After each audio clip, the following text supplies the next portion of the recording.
Saludos amigos, tripulantes de nuestra querida, contaminada y única nave espacial.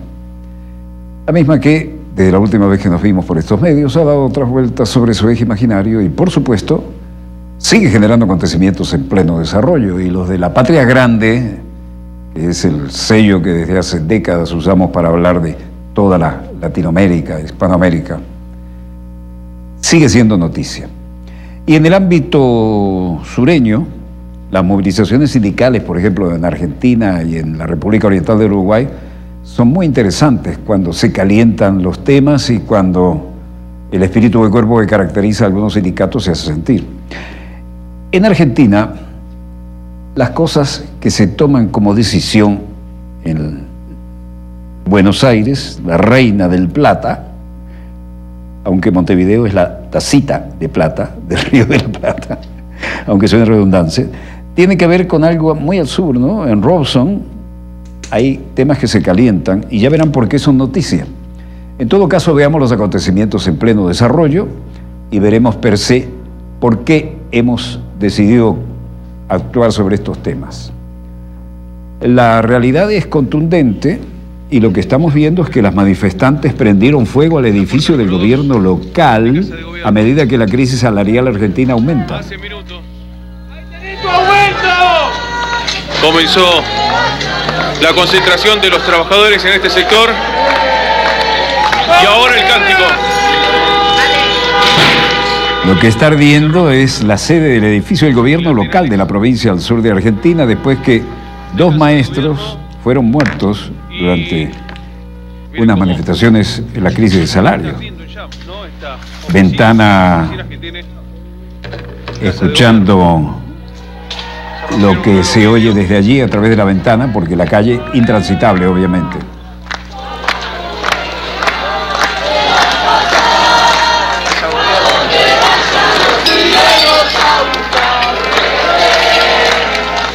Es una toma lograda a través de una ventana y ahora estamos a nivel de la calle. Palacio de Gobierno destruido. Manifestantes enojados prendieron fuego al edificio de gobierno local en la ciudad de Robson, al sur de Argentina.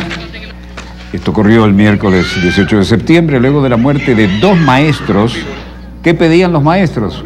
Un aumento salarial para un sueldo más decente. Gritando asesinos, los manifestantes prendieron fuego a la entrada del edificio del gobierno local. Temprano en el día 2 maestros habían muerto cuando regresaban de una manifestación sobre el tema de estándares de educación y de remuneración a los maestros. Se dice que fue en un accidente de tránsito. La ira se avivó aún más con los informes de que el gobernador de Chubut, Mariano Arcioni, anunció que planeaba aumentar sus propios salarios y los del círculo interno, los allegados a él en el gobierno, pero a los maestros no había respuesta. Según los medios locales, las autoridades acordaron sentarse en los manifestantes para conversar y resolver el estancamiento.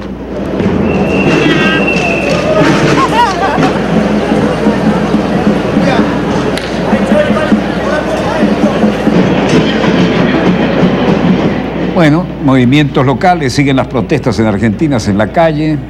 La ley alimentaria es un tema de emergencia que se debate en la Argentina.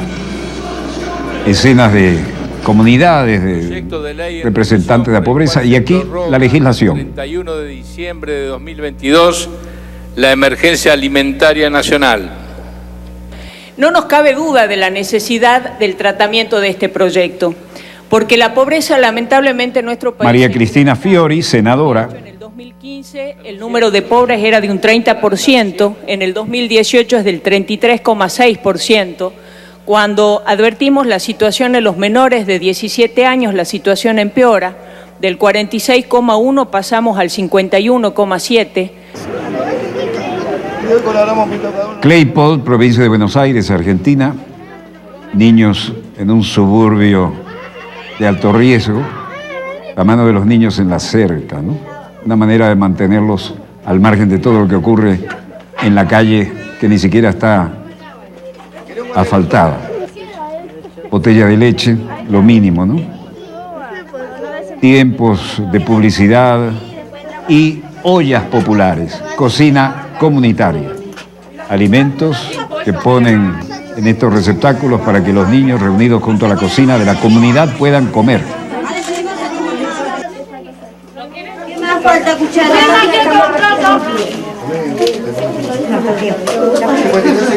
Viviana Espíndola nos dirá por qué tuvieron que recurrir a esto. No había pan. Empezamos en abril con un total de entre 20 y 30 chicos. Estamos en septiembre, superamos la barrera de los 100 y agregamos adultos. Lo que tenemos para ofrecer es ahora, en este preciso momento, es una vez a la semana comedor y 2 veces por semana merendero. Las cocinas comunitarias, la olla común es la solución del pueblo ante un gobierno que no escucha. Hay muchos chicos que están necesitados y hay muchos chicos desnutridos, hay muchos chicos que no llega el alimento a la noche. A veces si tienen para el mediodía, bueno, comerán al mediodía y a la noche no tienen para comer. Esas cosas todo se ve acá en este barrio. Volvemos a Buenos Aires, personas caminando hacia el edificio del Congreso a ver si al final los escuchan. Y preparando alimentos en la calle, en Buenos Aires. Claypole, provincia de Buenos Aires, Argentina, también son algunas de las tomas. En medio de una profunda crisis económica en el hogar, los legisladores en Buenos Aires debatieron ley de emergencia alimentaria y fortalecerían los programas sociales para las comunidades de alto riesgo. Al norte, una confrontación importante en el Golfo tendría consecuencias devastadoras, dice el jefe de la ONU. Pero ya le dijimos que el energúmeno de la Casa Blanca quiere ser comandante en jefe, ¿no? Aquí lo tiene. Presidente de Estados Unidos, Donald Trump, con el asesor de seguridad de la Casa Blanca, Robert O'Brien. Agregaremos algunas sanciones y muy importantes a Irán. ¿Y qué incluirá eso, señor? La anunciaremos en las próximas 48 horas. Y cuando dice que habrá un nuevo anuncio sobre Irán, ¿está mirando un ataque militar? Veremos qué pasa. Se hace interesante, ¿no? Periodista fuera de cámara pregunta, ¿y cuáles son las opciones, señor presidente, que está considerando? Usted acaba de decir que está pensando en algunas muy, muy malas. Les dije, ¿no? Trump quiere ser comandante en jefe. Dijo, bueno, hay muchas opciones, como sabes, Phil, hay muchas opciones. Y existe la mejor opción y están otras que son muy malas, ya veremos. Estamos en una posición muy poderosa. Bueno, y aquí está el asesor. No estamos diciendo que la última opción significa entrar en la guerra, no. Estamos hablando de que es una última opción, ¿verdad? Bueno, la situación como se ve, hutíes en Yemen también amenazan con atacar objetivos de Emiratos Árabes y todo el panorama se refleja a nivel de las Naciones Unidas, donde, como podemos ver, las declaraciones son una cosa cuando uno está en el aire acondicionado, con traje y corbata y comiendo 3 veces al día, pero cuando se está en el teatro de operaciones suena diferente. Ali Sharia, habitante del jefe militar de los Hutí, diciendo en el curso de la operación de los drones, el estilo en que las fuerzas hutíes pueden fabricar aviones y drones para lanzar ataques cuando lo consideren interesante a sus intereses. Y dice, para el régimen emiratí decimos que solo una operación, la nuestra, le costará caro. Lamentará y lo lamentará el comando militar si decide dar órdenes a las Fuerzas Armadas y contraoperaciones para ejecutar en los próximos días y semanas. Eso les costará muchísimo. Y por primera vez anunciamos que tenemos decenas de objetivos dentro de nuestro alcance en los Emiratos Árabes Unidos. Algunos están en Abu Dhabi y pueden ser atacados en cualquier momento. Abu Dhabi es la joya de la corona. في الاعتبار الجانب الإنساني في اليمن وبالتأكيد أنكم تابعتم تلك المواقف. Un hutí, Yahya Sharia, decía por su parte ante la fluidez de los acontecimientos: hoy hay posturas globales que merecen reconocimiento, las posturas que respaldan el derecho de Yemen a responder a la agresión saudita Emiratos contra nuestro país, y debemos nombrar específicamente a Irán y a Turquía, y las otras posturas que consideran la situación humanitaria en Yemen, y estoy seguro de que todos han visto por qué asumen esa posición.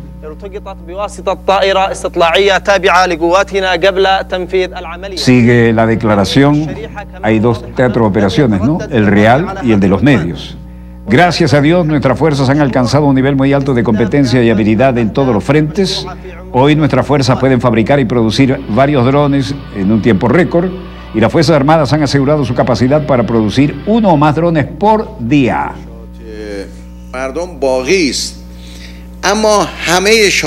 Ghani, de Irán, culpa a Estados Unidos y Arabia Saudita por el conflicto en la región. No queremos conflictos en la región. ¿Quién comenzó el conflicto? No fueron los yemeníes. Y luego dijo, fue Arabia Saudita, fueron los Emiratos, fue Estados Unidos, ciertos países europeos y el régimen sionista, como se refieren a Israel, los que comenzaron la guerra en esta región.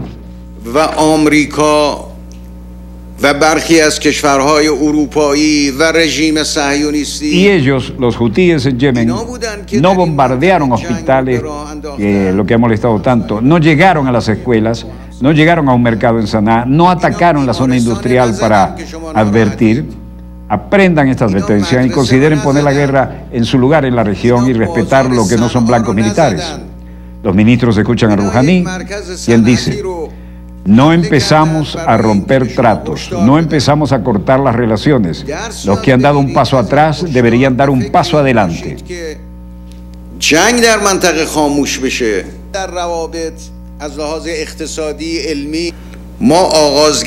Las negociaciones bajo la máxima presión son imposibles. Si sus reclamos son correctos y si están después de las negociaciones, todas las presiones deberían ser levantadas.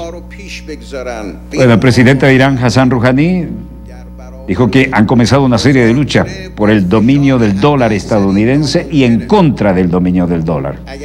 Si esta tendencia continúa, el dominio estadounidense en los mercados monetarios y financieros mundiales, eso va a disminuir muy sensiblemente para Washington. Ministro de Defensa de Irán, Amir Hatami, también estaba ahí presente con los ministros.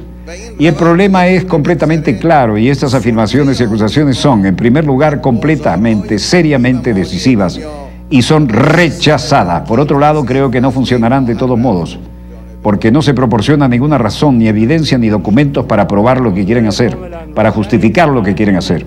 Pero es solo un reclamo. Ustedes pueden acusar a cualquier persona bajo cualquier circunstancia y no proporcionar ninguna razón para ello.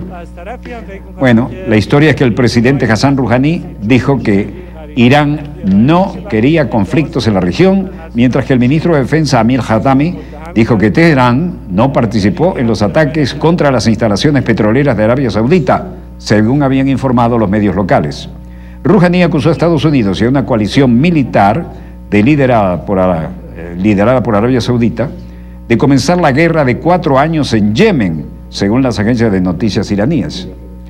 Rouhani dijo que los hutíes, alineados con Irán, atacaron las instalaciones petroleras sauditas el fin de semana como una advertencia después de los ataques nada menos que a hospitales y a escuelas y a mercados en Yemen, que se atribuyeron a la coalición liderada por Arabia Saudita. Desde luego esto no ha mejorado en nada el clima y el petróleo sigue siendo tema de fondo. Arabia Saudita dijo que mostraría evidencia el miércoles que vincula a Teherán con el ataque sin precedentes contra su industria petrolera que Washington cree que se originó en Irán. El grupo Houthi de Yemen, un aliado de Irán, atribuyó la responsabilidad y dijo que usaron drones para asaltar los sitios de la compañía petrolera estatal, la famosa Aramco. Un funcionario estadounidense dijo a Reuters que los ataques se originaron en el suroeste de Irán. 3 funcionarios dijeron que involucraban misiles de tipo crucero y drones de última generación, lo que indica un mayor grado de complejidad y sofisticación de lo que inicialmente se pensaba.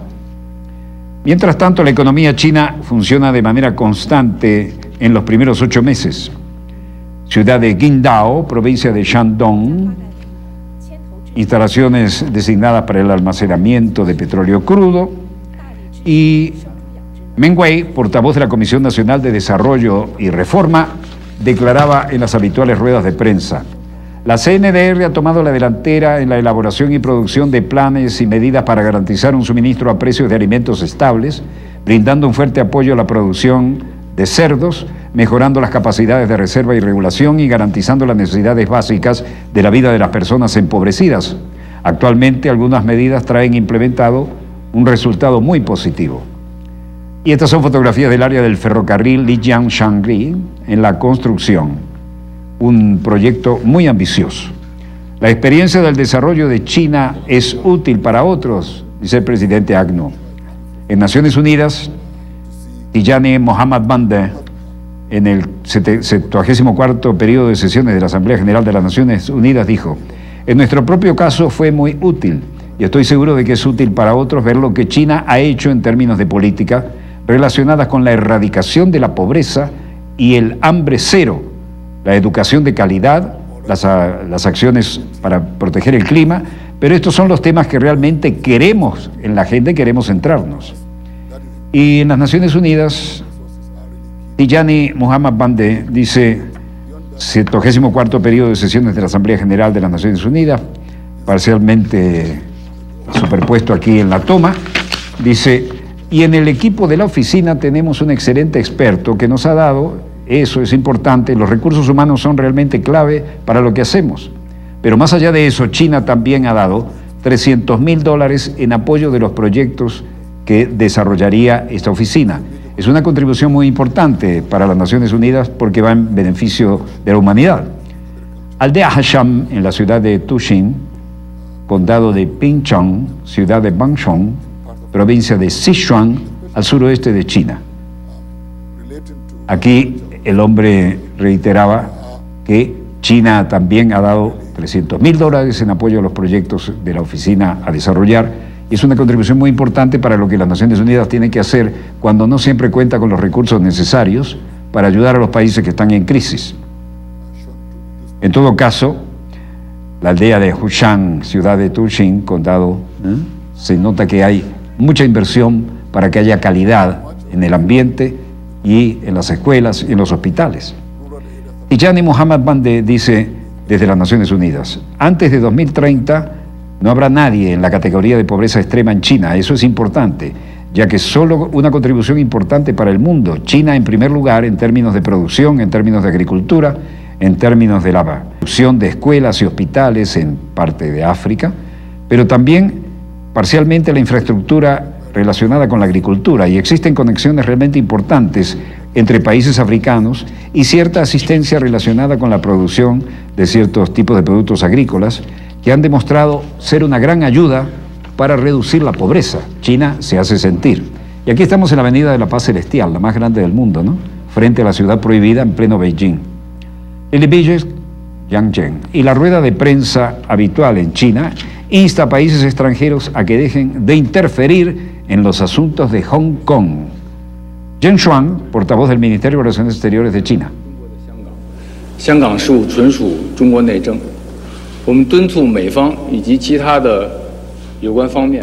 Hong Kong es el Hong Kong de China. Los asuntos de Hong Kong son enteramente asuntos internos de China. Instamos a Estados Unidos y otras partes relevantes a no interferir en los asuntos de China. Y también advertimos que cualquier intento de debilitar algunas fuerzas occidentales con fines separatistas es inútil y condenado al fracaso. Bueno, para los británicos les duele, ¿no? Hong Kong fue una de sus joyas de la corona en el lejano oriente. Y no me canso de recordarles lo que vi allí, ¿no? Un cartel que decía: en el gran parque de Hong Kong, cuando gobernaban ellos, prohibido entrar con perros y con chinos, en ese orden. Bueno, China instó a los países extranjeros a que dejen de interferir en los asuntos internos de Hong Kong. Hong Kong es China. Y en los Estados Unidos, Washington, Casa Blanca, archivos y elementos fundamentales de lo que es ahora lo oportuno. Estamos aquí todavía en el desarrollo tecnológico de Hong Kong, asuntos que claramente indican el avance científico que tiene China y cómo está dispuesta a repartirlo en todas las áreas sensibles para su posicionamiento. Wong dijo a los legisladores estadounidenses que el movimiento estaba lejos de terminar y que estaba instando a la legislatura de Estados Unidos a aprobar una ley sobre la RAE de Hong Kong. Hong Kong de China, los asuntos de Hong Kong son enteramente internos de China, reiteraron. Instamos a Estados Unidos y otras partes relevantes a no interferir en los asuntos de China. Y también advertimos que cualquier intento de debilitar algunas fuerzas occidentales con fines separatistas no deben actuar así. Hablando de zapatos, fabricantes estadounidenses de calzado enfrentan pérdidas en medio de la tensión comercial entre Estados Unidos y otras potencias. Esto es en Colorado. Y Zero Shoes realmente refleja la esencia de lo que estamos haciendo, que es algo tan liviano, tan minimalista, tan escaso, que no sabes que existe. Lina Phoenix, fundadora de Zero Shoes, dice: no queremos salir de China. La mudanza de fábricas es muy peligrosa para una empresa de nuestro tamaño. Es decir, los venden y los crean en Estados Unidos, pero se los fabrican en China. Era una mano de obra barata e interesante, ¿no? La gente dice muy informalmente: bueno, ¿por qué no te mudas a Vietnam, por ejemplo? Bueno, porque Vietnam está lleno, ya tiene un exceso de capacidad. Pero en todo caso, China se hace sentir. Si bien tenemos una base de fanáticos rabiosos y muchas personas dicen que estamos felices de pagar unos dólares más, eso es lo que la gente le encanta decir, pero cuando se trata de empujar, la gente es muy consciente de estos precios. Bueno, y aquí la amenaza de la proxy war en Colombia. La versión de la proxy war colombiana contempla emplear diversas formas de lucha de estrategia de amplio espectro, esbozado de una manera simultánea y combinada a las siguientes líneas. Empleo del poder aéreo de las distintas bases de Estados Unidos instaladas, ¿dónde? En territorio colombiano. Ataque convencional sobre centros de gravedad neutralizados, puestos de mando y control, y destrucción de infraestructura y servicios esenciales. Asociación con paramilitares, narcotraficantes y contrabandistas, es decir, asociaciones con la basura de la sociedad. Control territorial de corredores viales como la ARC, división y fragmentación de las principales ciudades. San Cristóbal, Maracaibo, Barquisimeto, Valencia, Maracay, Caracas, Barcelona y Ciudad Guayana. Esos serían los corredores viales que les interesa. La realización territorial de la franja fronteriza, especialmente en el norte de la región Santander-Catatumbo, articulado con las proyecciones separatistas de la denominada Media Luna, estados Táchira y Mérida. Esta franja espacial alberga en su seno una larga historia de prácticas contrabandistas de drogas, combustibles y múltiples mercancías. Ahí están las bases con las que se bajaron los pantalones de la soberanía en Colombia, y no son todas. Esto, por lo visto, a lo largo del eje fronterizo se asientan miles de familias con doble nacionalidad, quienes utilizan cotidianamente cientos de trochas, carreteras, caños y pasos de río, los cuales son una especie de tierra de nadie. A lo largo de esta secuela delictiva se suma el fenómeno migratorio inducido con el objetivo de justificar crisis humanitaria que sirve como pretexto para una intervención internacional. Destacadas potencias tienen la presencia de fuerzas híbridas, como las Fuerzas Especiales Vulcano y Fudra 3, en proceso de articulación nada menos que con narcos, paracos y contrabandistas. Vaya desvergüenza. Se bajaron los pantalones con los gringos. El proceso de descomposición del Estado colombiano, afirma que se conoce como parapolítica, desarrollado por el uribismo, el cual es actual presidente, un ex fiel exponente de un sello particular de la proxy war. Por ejemplo, los paramilitares de Cúcuta trafican con drogas y hacen contrabando de gasolina, de alimentos, de medicamentos y de otras mercancías.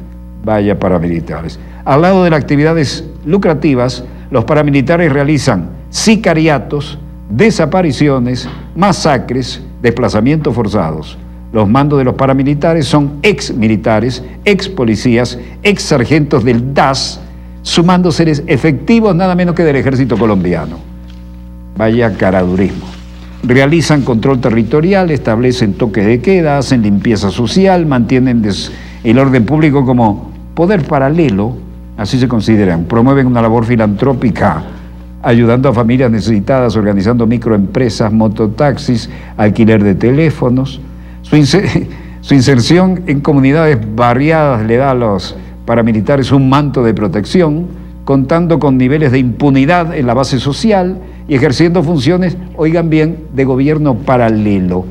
En esa dirección hay que tener claro que este enemigo no tiene una membresía institucional ni es regular, sino que son grupos híbridos que realizan operaciones encubiertas. Bueno, esto es más que descarado, ¿no? Carlos Rafael Lanz Rodríguez, sociólogo de la Universidad Central de Venezuela, experto ensayista, docente en guerra no convencional, guerra psicológica, guerra híbrida y proxy war.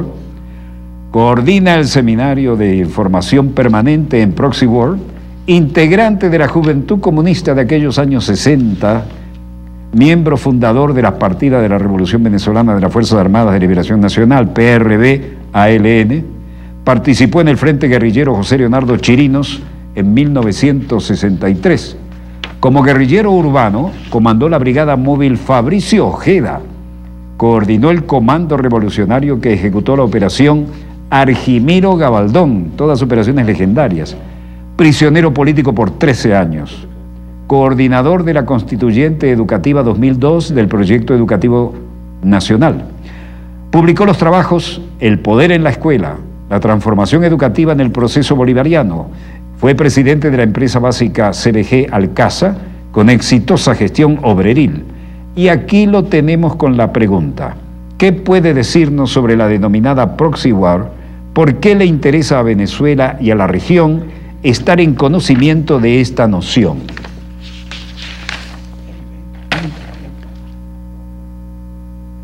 Bueno, precisamente aquí lo tenemos. Bienvenido a bordo. Y es un gustazo, un hombre que vivió esas excitantes, por decirlo suavemente, circunstancias que hicieron historia en la militancia progresista, ¿no? Y aquí lo tenemos. Cuéntenos, ¿cómo se siente? ¿Cómo ve la situación? ¿Cómo salimos adelante con esta muy fluida situación de un extraño teatro de operaciones? Y vuelve el concepto de la proxy war, ¿no? La guerra hecha a través de terceros. Bueno, muy bien. Por supuesto, mi reconocimiento por tu invitación de nuevo. Tenemos 2 meses que estuve en el programa. Con mucho éxito, por cierto. Ok. Deberíamos de hacer un paneo, digamos, de qué ha pasado desde entonces, ¿no? Yo vengo como con una inspiración de plantearle al televidente, antes de preguntarnos, de dar respuesta a qué es la proxy war. Yo quisiera reiterar la metodología de participación y de las prácticas pedagógicas que desarrollamos en los talleres o en los seminarios. Tengo que usar un recurso pedagógico que se encuentra, por ejemplo, en la lámina. No sé si el director puede... Atención, señor director, con las láminas. La primera lámina ahí, compañero, para plantear que antes de desarrollar el enfoque sobre la proxy war, deberíamos enmarcar o darle un marco a ese tipo de guerra no convencional, que es una modalidad muy particular, sobre el concepto global de guerra no convencional. ¿Qué es guerra no convencional? Porque es un paraguas, ¿me entiendes? Ahí caben muchas cosas, e incluso es polémico. Por ejemplo, la guerra no convencional es un conflicto entre fuerzas irregulares, que no respeta límites, que no tiene fronteras, que no tiene línea de batalla, que viola toda la ética en general de la guerra, no respeta códigos militares ni convenciones. Y que nadie le va a reclamar la violación de derechos humanos. Exactamente, ¿no? Borra la frontera entre la paz y la guerra, entre lo político y lo militar. Entonces, estamos ante un desafío incluso para el propio análisis, porque confunde mucha gente. Aparte que alguna gente no se da cuenta que estamos en una guerra que es subrepticia, que está clandestina, que es encubierta, la característica de la guerra. Entonces, hemos hecho un esfuerzo por ver la guerra no convencional, pero moja entonces con el cuento de la guerra proxy, que es la que desarrolla la oligarquía colombiana. Entonces usted hizo una caracterización muy sistemática de las particularidades incluso que tienen en la región fronteriza, como Duque y Uribe y el propio Santos. Yo no exceptúo ni le quito la responsabilidad a Santos en el desarrollo de esa estrategia, que no es de ellos, es del imperio en última instancia. Y aquí hay un reconocimiento, digamos, a algunos autores, entre ellos el compañero José Negrón, que estuvo aquí la semana pasada, donde él trabaja mucho sobre la guerra híbrida y las características que tienen esos espacios de tierra de nadie, de la balcanización, los peligros de balcanización que tenemos sobre el país, con la media luna y con las ciudades donde esta gente está trabajando. O el compañero, hermano, el general Jesús Barrio, que tiene un ensayo sobre guerra híbrida, o el hermano Larry Fernández, general también de nuestra Fuerza Armada, que tiene un trabajo sobre la guerra popular prolongada. Yo no soy original en eso. Yo le doy esos reconocimientos públicos porque son elementos que me han aportado a mí para contribuir pues, a la investigación. Entonces, ahí, en ese marco de entender que hay un proceso en Venezuela donde se está investigando y se está respondiendo, yo me meto con la guerra proxy. ¿Qué es la guerra proxy? Entonces yo pudiera pedirle al director que pasara a la lámina 5, si puede, donde está una definición, ya usted lo planteó, una guerra terciarizada, donde yo estoy en una pelea con usted, me monto un lío, un conflicto. Aquí la tenemos. Ok, ahí tenemos Proxy war. Ok. ¿Qué ocurre? Que hay un tercero que se incorpora en la pelea, ok, y es entonces una sustitución de los dos contendores, pero hay uno que se atraviesa en el medio del camino y que paga los patos, porque al final, ¿qué es lo que está haciendo los Estados Unidos con Colombia o con la oligarquía? Que en vez de pelear con nosotros directamente, porque ellos están interesados en no tener baja, de no pagar el costo político, de salirse del enfrentamiento, usa entonces el espacio colombiano, a la oligarquía, como un comodín, porque son fuerzas títeres. En última instancia, el propio Duque es un payaso en eso, ¿no? Yo no le doy ninguna jerarquía. Ahí detrás de eso está Uribe, por supuesto que sí tiene membresía de paraco y de criminal de guerra, ¿no? El payaso, pero el dueño del circo está en Washington, ¿no? Exacto. Entonces, es importante que los venezolanos y los revolucionarios de América Latina y el mundo sepamos que estamos enfrentando una modalidad de agresión que no es muy común, porque entonces tenemos la guerra no convencional, pero este es un tipo de guerra no convencional, la proxy war. Y entonces, ¿qué implica eso?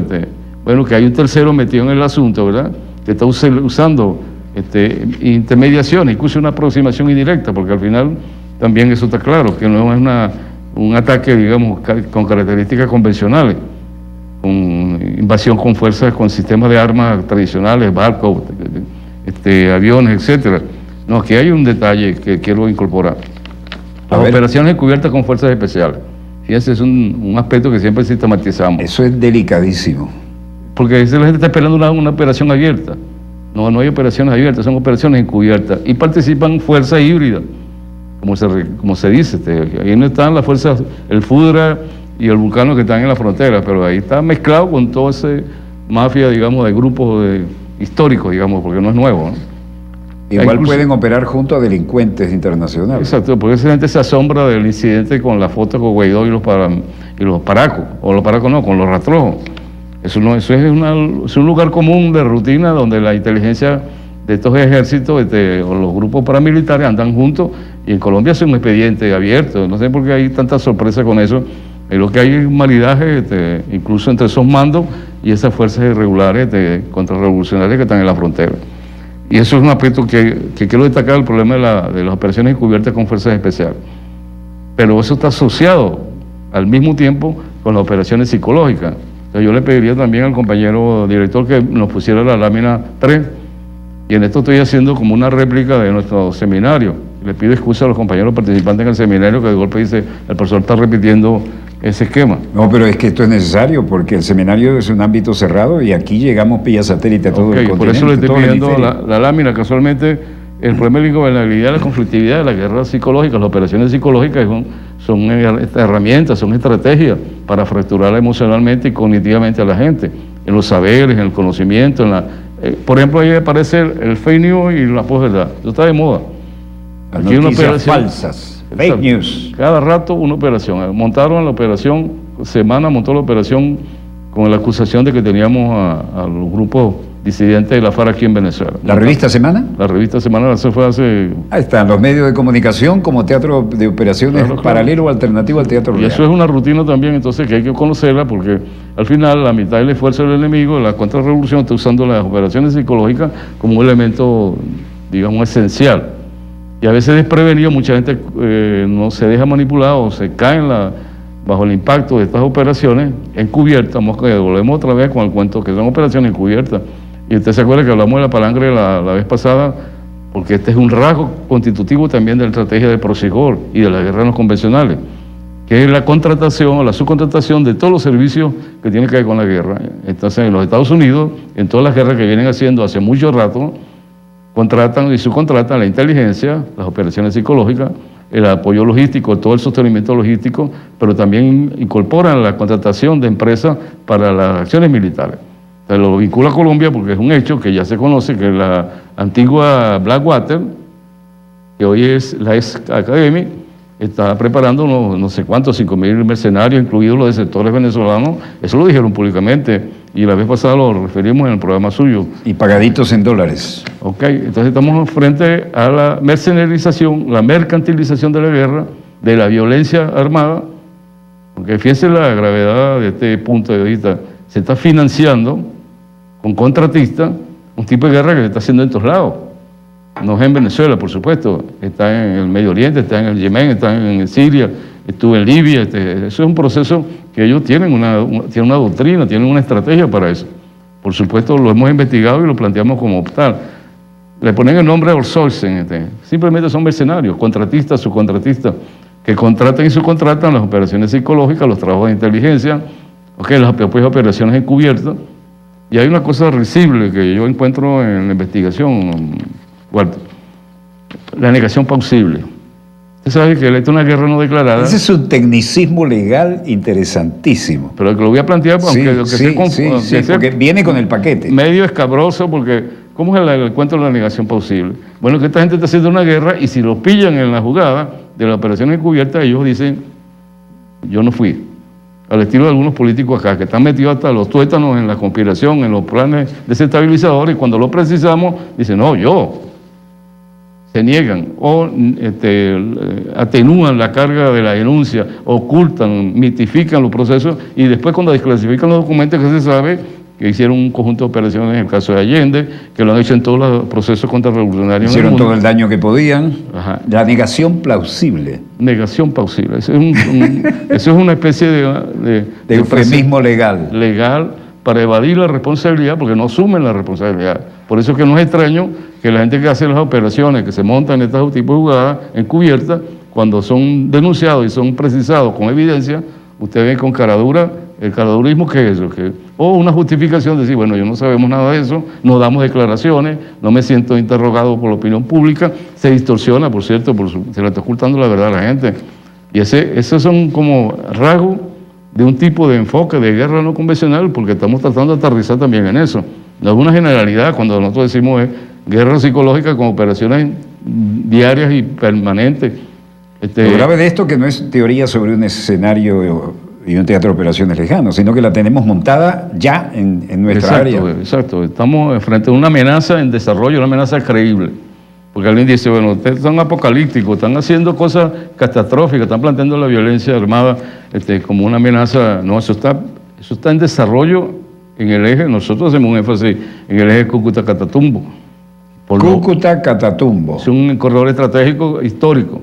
Sí. No solo por el desarrollo de los paras y del contrabando, la droga, etcétera, pero ahí está la insurgencia colombiana también, históricamente. Es decir, que es un proceso donde por largo tiempo se fue desarrollando ese fenómeno de criminalización y hoy son aliados. Yo hago énfasis en eso porque hay que enfatizar eso.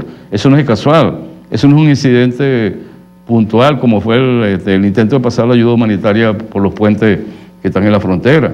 Eso corresponde a una lógica, tiene una línea estratégica que no es de autoría de la contrarrevolución en Venezuela, de los payasos estos que están en la oposición aquí en Venezuela conspirando.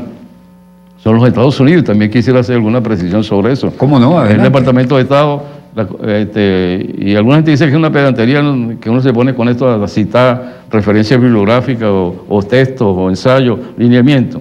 Por ejemplo, la Visión 2020. La visión conjunta. Al final de cuentas, los Estados Unidos tienen hace más de 15 años desarrollando un plan estratégico de seguridad y defensa que le pusieron el nombre exactamente Doctrina Conjunta 2020.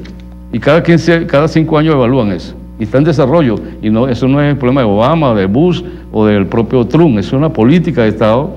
Y cuando uno revisa, fíjense la coincidencia que tiene esto, lo digo como una referencia a todo el pueblo venezolano, a los revolucionarios, a la unidad cívico-militar, al partido, al gobierno nacional, que se planteen una investigación sobre el manual colombiano de acción conjunta o de doctrina conjunta. El año pasado... Manual colombiano... Tiene un nombre, tiene una sigla... Doctrina conjunta. De doctrina conjunta. Entonces yo reviso la doctrina de Visión 2020, la combino y lo veo, el resumen ejecutivo, el documento completo del año pasado, porque lo firmó el ministro para que se circulara en la Fuerza Armada Colombiana del 2018, nuevecito, digamos así. Pero se viene hace rato que lo están desarrollando esa doctrina, que es una copia, yo digo, casi el carbón.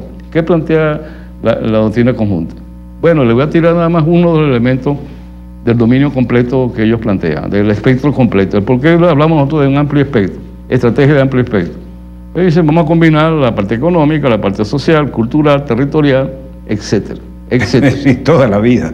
Ajá. Son un conjunto de variables, un ataque simultáneo, porque entonces viene el cuento que son simultaneidad, que son asociaciones, que es interoperatividad, interagencia, una cantidad de conceptos que usted dice, están mezclando todo se vale, todo es posible, y entonces estamos en una estrategia que abruma, porque usted es un ataque simultáneo por todos lados. Yo digo en el seminario como un cuero seco. Usted ve que el presidente Maduro enfrenta una determinada oleada de ataques, por un lado, en el plano económico, con la ofensiva, con las presiones que hay con las sanciones, con el desabastecimiento, con la fuga de divisas, con la manipulación del dólar, y te salta por otro lado en el escenario electoral o en el escenario internacional, con el TIAR o con la política de acusación ante la ONU, y viene ahorita exactamente una ofensiva con eso. Y ahí tenemos entonces un ataque que tiene características de ser un amplio espectro. Y yo digo un ataque de avispas, es un enjambre. Casualmente hay un tipo de guerra no convencional que también se llama enjambre. No es una sola avispa, son un conjunto de avispas que te atacan simultáneamente por todos lados, y eso puede conducir por su impacto a la pérdida de energía, de la capacidad de respuesta. Entonces, en la PROCIJOR hay una estrategia de amplio espectro. ¿Sí, señor? Además, saturan la capacidad de respuesta. Claro, inhibe, paraliza, y a lo mejor entonces aquí viene un detalle con el problema de la guerra. Es una confrontación armada tradicional, aniquilación de fuerzas en una línea de batalla al estilo Clausewitz. No es que se abandona el problema de la confrontación armada, pero el aspecto político, el aspecto ideológico, organizacional, cobra más fuerza, tiene más sentido. Entonces alguien dice, bueno, pues como una guerra que no es una confrontación armada, no, se da en la esfera de las emociones, del conocimiento, del impacto. ¿Qué es lo que se está buscando? Paralizar, inhibir, neutralizar, ¿ok? La capacidad de respuesta de la revolución. Solo que aquí en este caso no hay sorpresa. Es una antelación que nosotros tenemos en la caracterización de la coyuntura, el análisis del momento.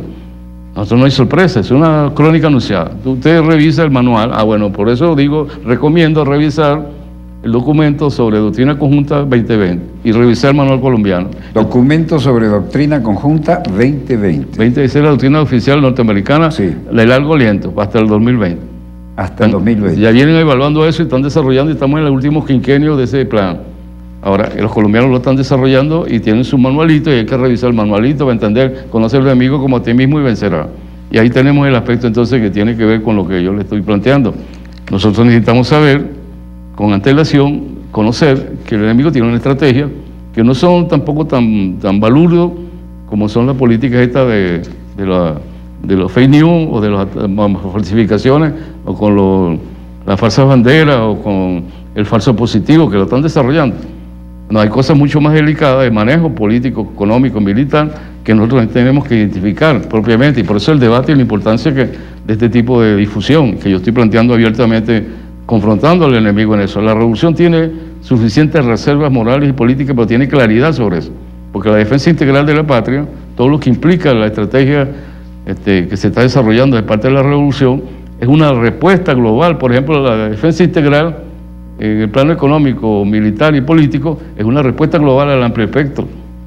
Esa doctrina conjunta que tienen ellos, nosotros la replicamos con la unidad cívico-militar, es decir, le damos una confrontación en ese terreno, y tenemos que entonces que caracterizarla para poder entender que en la frontera, que el problema territorial no se queda nada más en la frontera. Caminamos en un proceso de confrontación en las grandes ciudades, y la balcanización o los procesos de composición social, el manejo de la criminalidad, todos los elementos de esos subterráneos, porque como son operaciones encubiertas, están subyacentes, se da un manejo político que la gente normalmente se deja sorprender o sea, como persona incauta o sin criterio, porque estamos en este programa buscando crear conciencia crítica, ¿verdad? Que es lo que yo estoy planteando, el debate, la necesidad de la reflexión, la necesidad de la investigación, no académica. Es una exquisitez de lo que antes era la quinta columna, ¿no? Llevado a un extremo absolutamente actual y moderno. Entonces la PROCIJOR no es una consigna de última hora, eso está inscrito en unos manuales, en unas orientaciones, que solamente es una modalidad distinta a la guerra híbrida. No, eso tiene componentes de guerra híbrida, que es distinta a la guerra sin límite de los coroneles chinos en su formulación. No, ahí hay elementos de guerra sin límite, sin frontera, todo vale en el sentido posmoderno. Ahí estamos frente a una visión posmodernista. Todo es posible, todo es posible. Tenemos que entonces tener un desarrollo de la inteligencia, la capacidad de interpretar la coyuntura, el momento político, las relaciones de fuerza para no dejarnos intimidar, sorprenderlo, y aquí la lucha ideológica es clave. La batalla de ideas que estamos haciendo. ¿Estamos actuando adecuadamente? Un minuto y cerramos el programa. Creo que sí, porque la revolución tiene, hoy por hoy, incluso lo veo referido incluso a la propia actividad que se desarrolla con la alerta naranja, que no es un problema de una operación, de una acción militar aislada, es una formulación de carácter político ideológico donde el pueblo llano, las bases populares, el ejército popular, la unidad cívico-militar está desplegado para confrontar a la oligarquía colombiana, al imperio que subyace, que es el que está detrás. Los amos del circo, ¿verdad? Nosotros no tenemos que enfrentar solamente a los payasos. Ese es el ejemplo más patético de la proxy war. El imperio quiere Venezuela, pero la guerra se la hace Colombia. Ok, muy bien. Entonces estamos... ¿Estoy diciendo un exabrupto o estoy en la realidad? Usted está en lo correcto en eso, y aquí tenemos entonces que pelear con los payasos y con los amos del circo. Sí, va a haber exactamente, hay que pelear con los payasos y con los amos del circo. Con ese pensamiento, nuestro agradecimiento por su sentido pedagógico y patriótico, y sabe usted que es invitado permanente a ilustrarnos con esa capacidad que tiene usted de ponernos en la realidad. Donde quiera que se encuentren de ese lado del receptor, muchas gracias por permitirnos estar allí con ustedes, y a usted por esta clase magistral, aunque demasiado breve para mi gusto y supongo que para el de los televidentes. Disponga usted de las cámaras, señor director. Ya volveré con esto.